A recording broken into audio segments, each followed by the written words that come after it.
Hi. Today I'd like to talk to you about an interesting subject in the context of our One Thing planning, and it is failure. How to be a perfect failure. Bill Harris at the Centrepoint Research Institute wrote this a few years ago, and like all great material, it's timeless.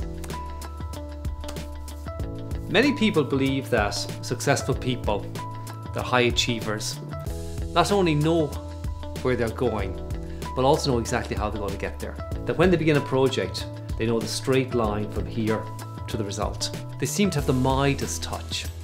This belief, I think, is half true. High achievers certainly know where they're going, that is sure.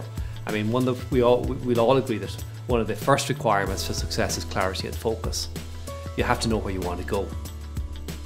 Interestingly, studies have shown that only about 2% of the population actually have this clarity and focus in terms of having a purpose, having objectives, having a written plan, right down to things to do today to actually make it happen. About 2%. It's also interesting that somewhere around 2 or 3% own half the wealth of the planet. There may be a correlation there somewhere. My favourite quote, of course, is Napoleon Hill. He talks about a major definite purpose as being this sort of clarity and focus. And he found in his research that when somebody had this clarity, this major definite purpose, many of the other qualities necessary for success fell into place, sort of happened naturally. So focus, persistence, discipline, imagination, resilience, resistance to failure, the ability to bounce back, they happened almost automatically. So clarity is without doubt a key element of success. And my suggestion to everybody is that you write down your goal in such a way that a 12-year-old could read it and understand it without having to ask you for any additional information. However, where the common belief about success falls down is that while success people clearly have an end in mind, they typically do not know how they're going to get there. But what they do know is that if they start and they start moving forward, that the plan or the way to achieve the goal will become self-evident. So no matter how thin the resources are, they take action, they move forward, and they know that the method will appear. By taking action, the method will appear. In fact, I'd make the case that sometimes the only way to find out how to do something, how to achieve the goal, is in fact to start without knowing how to do it. We all know that waiting until everything is ready before we start is a sure recipe for disaster. It just never happens, you'll never get started. So, once you have the goal in mind, the secret is, and of course made it as specific as possible, the secret is to move into action. So, you take the goal, you articulate in a one-thing plan. Very simple, very straightforward, work in progress type of plan. And no matter how incomplete it is, or how bad it is, you start implementing it. And this is where failure comes in. Once you start implementing it, things happen. There's a great expression, military expression, that no plan survives engagement with the enemy. Well, that's very true. You implement the plan, and what happens? Well, success comes. How? The plan doesn't work. Let me explain what I mean. We all know the story about Thomas Edison when he was developing the light bulb. 10,000 experiments before he finally found that the tungsten filament was in fact the solution.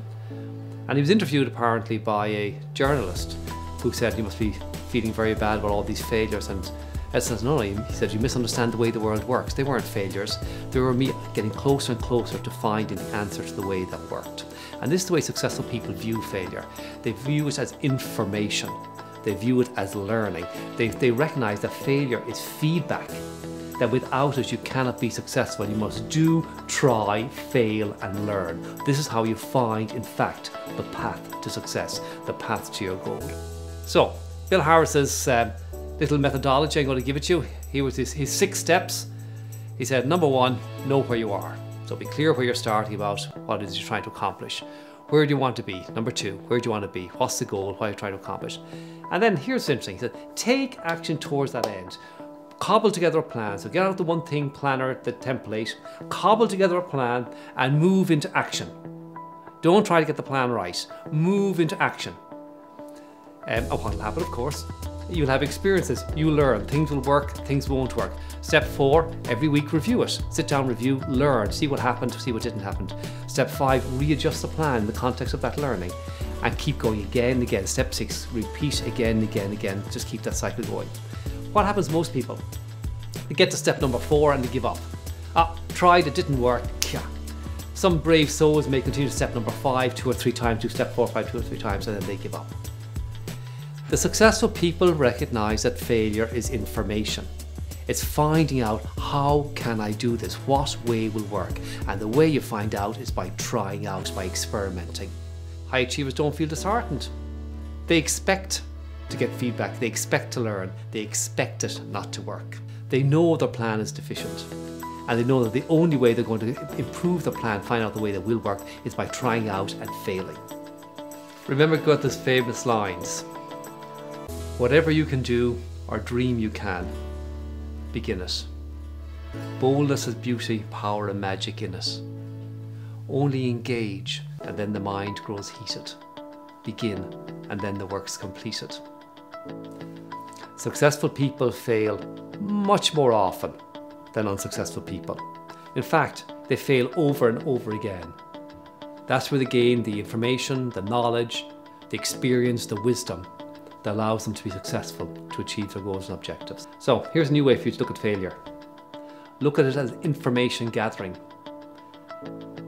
Look at it as something that you need to do as quickly as you possibly can to tweak and modify your one-thing plan and to be the success that you want to be.